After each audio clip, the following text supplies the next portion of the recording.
Salut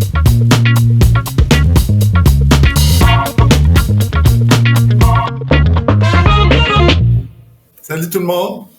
Je suis pas habitué de faire ces choses-là. Il est très tôt pour moi parce que je vis un peu de nuit, donc on va faire avec. Puis là, je pense que les camions de vidange viennent de passer, puis je peux pas fermer la porte parce que le chat est entre les deux portes. Fait que on va dealer avec tout ça le matin. Comment ça va? Fait qu'une présentation courte. Je m'appelle Axel Lenoir. Je fais de la bande dessinée depuis 2003, si je crois. Donc, on me connaît surtout. On connaît surtout mon premier travail qui était Mertonville, qui a été publié, je pense, en 2005. Donc, ça me rajeunit pas. Et récemment, ce que j'ai fait de plus récent, c'est l'esprit du camp Ici on était, que je peux vous montrer si vous voulez. L'esprit du camp. Ah, ben regarde, il est déjà dans l'écran. Tabarnouche, la technologie. Et ça, c'est la version américaine qui vient tout juste de sortir. En fait, je pense que la sortie vraiment officielle était avant hier, donc c'est tout récent en anglais. Et ben c'est ça, la version québécoise qui est ici. En fait, il y en a deux, ce sera pas long.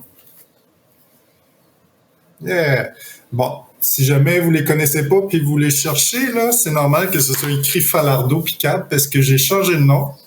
Puis parce que moi, en français, je mets les colorismes sur les covers, alors qu'aux États-Unis, ça se fait pas vraiment. Donc, Cab, que vous connaissez peut-être pour Hiver nucléaire. Salut Luc Bossé, je viens de te voir. Félicitations, Luc. Et salut Étienne Cormier, salut tout le monde, salut Muriel. Là, je peux pas checker tout en même temps, là, je vais pogner des petites affaires comme ça. Poser des questions parce que sinon, je vais tourner en rond vite. Bonjour de la France. Et cette année, j'ai été super chanceuse parce que le Festival de Montréal m'a proposé de faire la couverture, donc l'affiche de couverture qu'on verra pas partout en ville parce qu'on sait ce qui se passe ces temps-ci. Et en fait, je suis super chanceuse ou je suis pas si chanceuse parce qu'en fait, j'ai été voir Joanne puis j'ai dit « Hey, je veux faire l'affiche l'année prochaine. » Fait que ça a l'air ça a marché. Puis en cours de route, j'ai eu encore plus de chance parce que là, par exemple, c'est pas moi qui l'ai demandé, mais j'ai fait la couverture de Lettres à Montréal qu'on vient de voir passer à l'écran. Et j'ai du gros fun sale maintenant à faire des covers, ce qui a déjà été la pire chose pour moi. Donc, c'est vraiment cool. Puis je tenais à faire un suivi comme un personnage fictif. Pas que un personnage fictif qui se tiendrait entre les deux événements, entre les deux médiums. Donc, l'affiche du festival, si vous avez eu la chance de la voir, est-ce qu'on peut la mettre à l'écran? Tadam! Non, ça n'a pas marché. En fait, ça vient de... On va apparaître dans pas long. On me le dit dans mon oreillette. Et ça vient d'une case que j'ai faite pour la bande dessinée Si on était, qui est prépubliée dans Curium Magazine, un super magazine pour ados. Puis on a fait le recueil des histoires chez Front Froid. Et en fait, je faisais une courte histoire sur Star Wars. Parce que avec cette BD-là, si on était, je peux faire pas mal ce que je veux. Et donc, j'ai fait 3 histoires sur Star Wars. Puis, en plein milieu d'une, je faisais un personnage qui marchait dans la vase, genre style la planète à Yoda, là, Dagobah. Et ouais, c'est presque l'affiche, mais on va se satisfaire de ça. Et le personnage marchait de façon... avait de la difficulté à marcher dans la vase. Je me suis arrêté en plein milieu de la case. J'ai arrêté de faire la page pour faire finalement l'affiche d'un A à Z. J'avais un flash, puis je voyais une autrice qui marcherait en plein milieu du lac sur le parc La Fontaine pour se rendre à ses séances de dédicace. C'est un peu niaiseux, mais je trouvais que si quelqu'un veut faire de l'intelligence derrière ça, ce qui est pas moi, il y aurait beaucoup de métaphores, de comparaisons à faire avec le métier d'auteur de bande dessinée. Puis finalement, quand on a fait Lettres à Montréal, Je me suis dit, aussi bien continuer, puis faisons comme si le lac sur le parc La Fontaine était en fait une porte vers l'océan ou je sais pas quoi. Puis ça m'a donné une raison de faire une bouteille avec une lettre, donc une lettre à la mer pour faire un pont avec le titre. Puis, de toute façon, tout le monde aime ça, des ratons laveurs aquatiques. Donc, voilà. Hey, je vais regarder un petit peu si j'ai des questions. Ce sera pas long. Pas long. J'ai comme 8 pages officielles. OK, Sébastien demande comment Axel fait pour être aussi awesome. Eh bah, j'aimerais penser la même chose, mais merci beaucoup. Ce que je fais, shit. Je me lève à tous les matins, puis je me mets un peu de crème dans le visage, puis j'ai aucun secret. Merci. Joga ou Yoga demande tes BD sont disponibles en France ou pas? Ben, certaines oui, certaines non. Si on était, ma dernière sortie n'est pas disponible en France, malheureusement. On peut la commander en ligne, mais ça doit coûter cher en livraison. L'Esprit du camp 1 et 2 étaient disponibles en France. Je suis pas sûr s'il en reste en stock, mais d'après moi, si vous demandez à vos libraires, ils ont façon de les faire venir. Il faudrait confirmer. Sinon, je vous permets d'aller écœurer mon éditeur Front Froid et de leur demander. Ils vont pouvoir vous répondre mieux que moi à ça. Et Chem Spirit, c'est en anglais, fait que il n'y a pas de but. French Kiss est supposé être disponible en France. Sinon, vous pouvez vous le commander chez votre libraire sans problème. French Kiss, je ne l'ai pas montré tantôt. Je dirais que si je peux diviser ma courte carrière en 2 parties, je trouve que c'est un peu celle de ma deuxième vie en bande dessinée. Quand j'ai commencé à avoir du plaisir pour vrai, à trouver ce que je veux raconter, je commençais à avoir plus d'expérience. Ça a été dans les premiers scénarios que j'ai écrit, pas juste intuitivement, mais vraiment avec...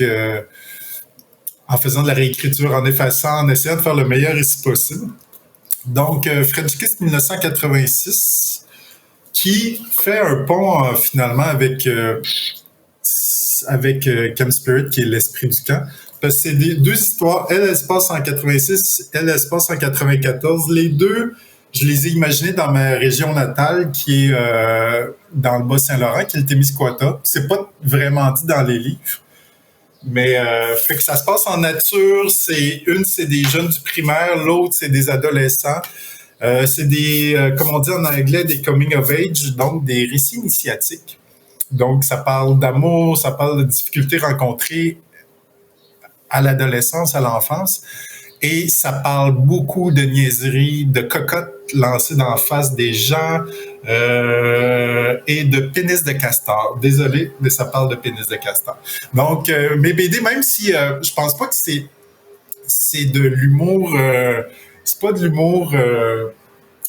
comment je pourrais dire? À gag, à chute. C'est plus les personnages, soudainement, qui vont dire des choses d'autres. Donc c'est des drames humoristiques, mais... je suis en train de me perdre. Il y a un truc... Désolé, il y a un truc qui a passé, ça m'a dérangé. Puis oui, j'ai un truc pour vous, c'est vrai, mais parce que là, je travaille à temps plein sur un projet qui n'est pas en livre encore. J'ai une centaine de pages de terminées, puis ça s'appelle Passage secret. Je sais pas si on a une image. Je crois que j'avais envoyé des images de ça. Donc, si jamais vous pouvez l'afficher à l'écran, ça va être super. Oh, ouais! Donc, Passage secret, je reviens un peu à mes premiers amours encore. Ça parle de la région d'où je viens. Mais ici, je pense que c'est mon histoire la plus ambitieuse. C'est un petit peu spécial à raconter aussi.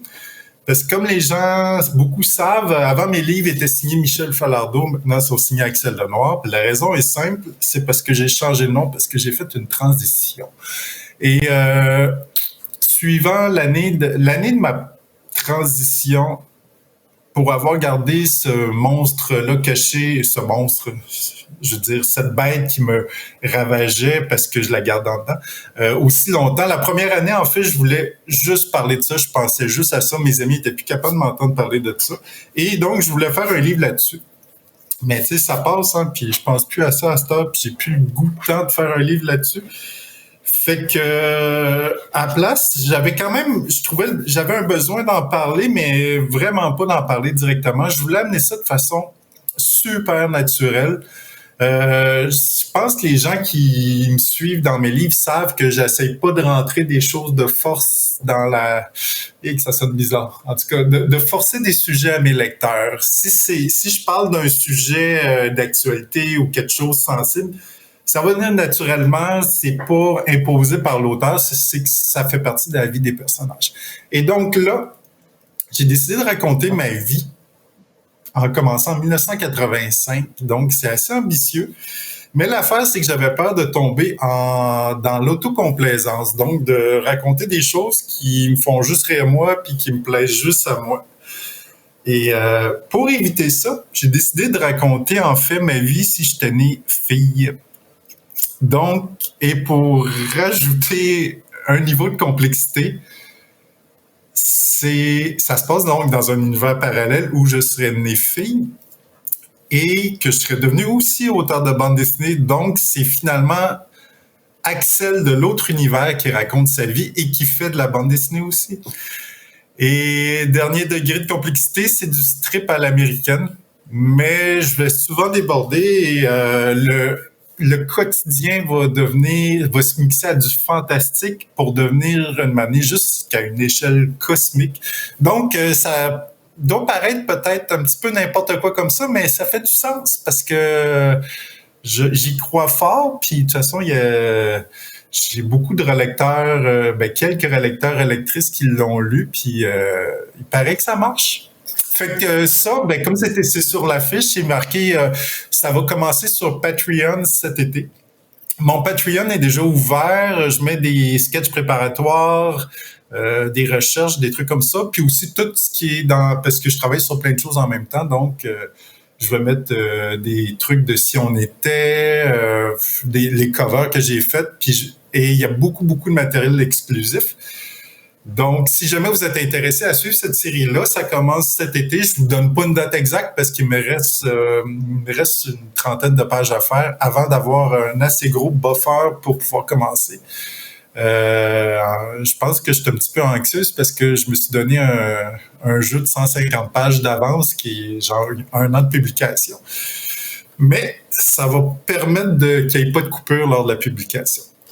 Donc, si jamais ça vous intéresse, c'est sur Patreon et c'est 3$ par mois. Donc, il y a des nouvelles questions. Léa Pelletier, est-ce que tu aimes dessiner papier ou Photoshop est ton seul ami? Hey, j'ai juré papier puis encre pendant presque 15 ans, 12 ans, en me disant que j'allais jamais faire ça sur ordinateur. Puis le problème, c'est que j'avais pas des bons outils sur l'ordinateur parce que la journée que je m'y suis mis, j'ai plus jamais fait un dessin papier. Pendant un bout, ça me rendait triste. Puis finalement, à cette heure, ça me dérange plus parce que je sais que je pourrais y revenir. C'est juste que je me suis rendu compte que mon métier, tu sais, je suis pas une peintre dans mon salon qui s'exprime puis que c'est l'art avant tout. Ma job, c'est de raconter des histoires. Puis si je peux avoir un outil qui me permet de mieux les raconter de façon plus efficace, je vais le prendre. Puis, je suis tombé là-dedans. Puis, ça a pris... vous voyez l'esprit du camp, puis si on était en tout, ça fait 200 pages. Ça m'a pris à peu près 200 pages pour adorer ancrer en ligne, dessiner en ligne, sur ordinateur et de trouver vraiment mes brushes, mon style puis ma façon de faire. Je pense que ça... Puis là, je ne sais pas que je veux vendre de passage secret. On peut le voir à travers les affiches aussi. J'ai vraiment trouvé mon bonheur puis ma façon de faire. Puis je trouve que ça me va bien, ça va bien avec mes histoires. Fait que j'ai l'intention de continuer avec ça. Mais ça se peut qu'un jour, je revienne à la main. C'est juste des outils différents. Autre question. Virginie Aymon, Rivard, dessines-tu? C'est la même question. De toute façon, c'est très rare qui demandent aussi si je fais du digital ou 100% traditionnel. Ceux qui travaillent traditionnellement, c'est rare qu'ils font du 100% traditionnel parce que la couleur traditionnelle, c'est très compliqué. Ça demande beaucoup de temps, puis c'est dur de faire les retouches. Même le scanning est plus compliqué pour avoir les vraies couleurs. Donc, la plupart du temps, ceux qui travaillent traditionnel vont quand même faire un scan puis colorier à l'ordinateur. C'est ce que je faisais à l'époque, depuis le début. Philippe Labelle, allô Axel, logiciel de dessin utilisé. J'utilise à 98% uniquement, même plus, 99,5% uniquement Clip Studio. C'est, je comprends même plus pourquoi les gens travaillent encore dans Photoshop. Puis c'est pas que Photoshop va pas bien, c'est que c'est pas un logiciel de bande dessinée. Clip Studio, c'est un logiciel pensé pour la bande dessinée. C'est quand même capoté, puis il est accessible, il est pas cher, il est intuitif, il va super bien. Fait que c'est... sinon, tous les autres logiciels ouverts, c'est des logiciels pour écouter de la musique dans le tapis. Olivier M, une chance de vous voir en France pour des dédicaces. Ben, j'y étais exactement à cette date l'été passé. Je pense pas que je vais y retourner tôt parce que avant j'y allais des fois 2 fois par année, 3 fois. Mais fait que j'ai été souvent en France, mais mes éditeurs sont plus français. Fait que c'est aussi simple que ça. Il faut que je réussisse à me faire inviter dans un festival où j'ai des amis. Ça fait que j'ai eu la chance l'été passé, donc je pense pas que 2 années d'affilée, ça va. Les gens des festivals vont faire comme ah yeah, on l'invite à toutes les années, c'est cool.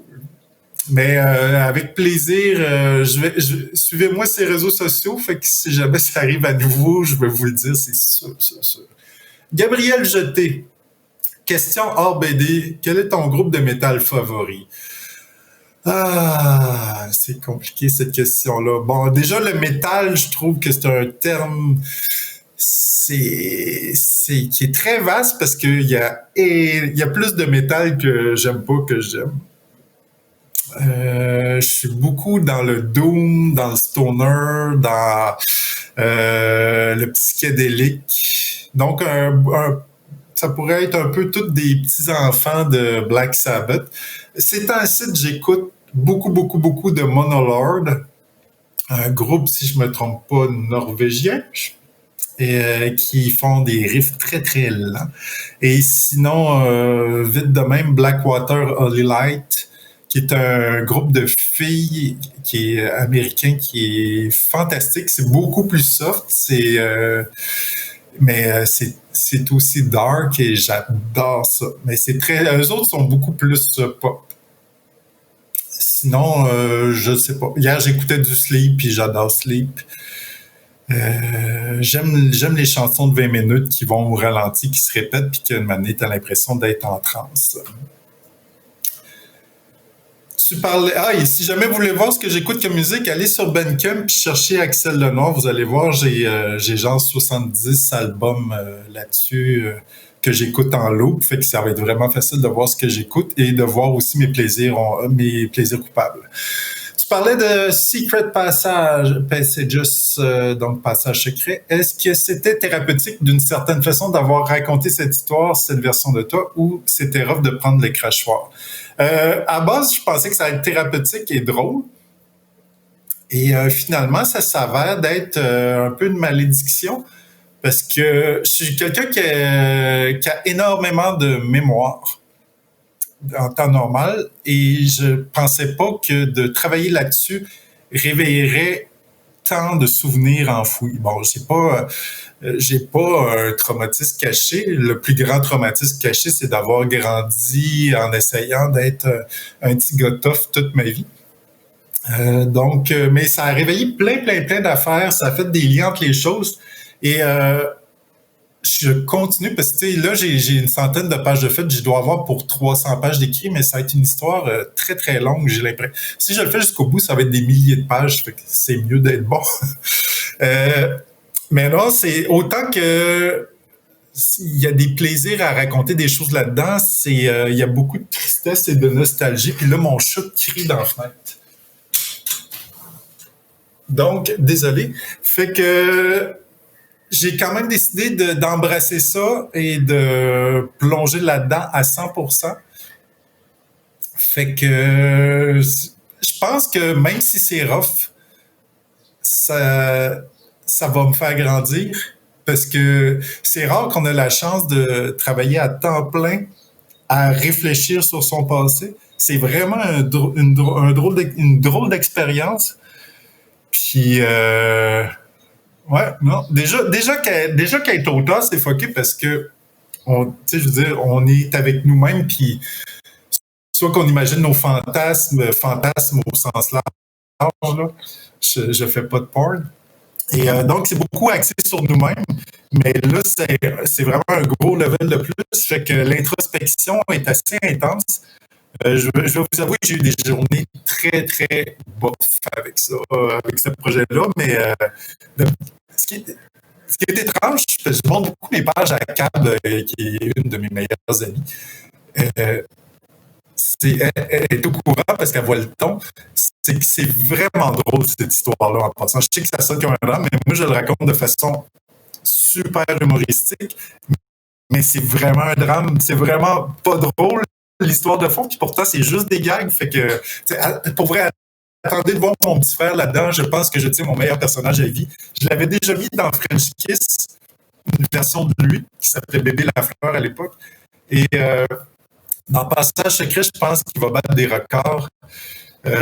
Déjà, c'est l'enfant le plus joyeux et pur au monde, mais dans mon autofiction, mon petit frère est à la fois ça et possédé par un démon qui veut éradiquer toute vie sur la surface de la Terre, ce qui est ce qui fait un mélange assez weird et intéressant à écrire.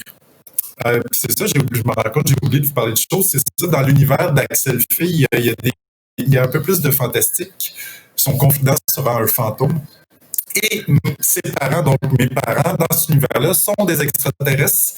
Et il y a un grand mystère derrière ça. Il y a juste Axel qui semble les voir sous leur forme verte avec des gros yeux globuleux. Et fait qu'il y a beaucoup d'éléments comme ça. Il y a un peu plus de magie dans notre monde. Fait que ça va être le fun à explorer. Fait que je suis un peu l'histoire de ma vie sans problème parce que rapidement, vu qu'elle n'a pas la même vie que moi, que c'est une fille qui a grandi donc dans un univers légèrement différent, euh, tranquillement, elle vole de ses propres ailes puis elle rencontre ses propres obstacles. Fait que le but, c'était d'essayer de faire les deux vies en parallèle sans. Je voulais qu'elle vole de ses propres ailes, mais qu'elle s'éloigne pas trop de la mienne en même temps. Fait que ça fait un mélange intéressant. Puis la raison pourquoi, final, que c'est un spoiler, mais il va falloir le savoir un jour, c'est qu'Axel, de cet univers-là, à travers une certaine magie, elle a accès à notre univers, donc elle peut espionner moi quand j'étais enfant, quand j'avais son âge. Fait que ça vire un petit peu en Truman Show. Elle devient un petit peu obsédée de regarder son show réalité de l'autre univers pour voir comment ça se passe ici. Et donc, selon des époques, elle va m'adorer, elle va venir à me détester, elle va avoir pitié de moi, elle voudra plus jamais voir de vidéos de moi, de vidéos, ça sera pas filmé. Et donc, c'est un petit peu un exercice malsain à la Harry Potter qui regarde dans le miroir. Je sais pas si vous savez de quoi je parle. Il y a plein de questions, je me suis perdu. Oui? OK. Go. OK, bon, ben, on me dit qu'il faut que je raccroche, mais là, j'étais parti, je veux continuer. Donc, c'est plate comme ça, il faut partir. Donc, vous êtes au FBDM. Merci d'être là, c'est vraiment le fun de vous voir en grand nombre. Si vous êtes intéressé, vous savez, mes trucs les plus récents, c'est Si on était puis l'esprit du camp. Sinon, ben, vous voyez là, allez sur mon Patreon, c'est là qu'il y a le truc le plus frais. Vous allez pouvoir m'aider à faire cette bande dessinée-là. Donc, vous payez, vous avez des pages, c'est aussi simple que ça. Je sais qu'on n'aime pas le mot payer, mais je pense que ça va valoir le coup là. Donc, merci beaucoup. J'aurais aimé répondre à toutes vos questions. J'en vois d'autres là, puis je suis fâché, là. Je peux pas y répondre. Donc, ben, écrivez-moi sur mes médias sociaux. Je vous aime. Bye bye.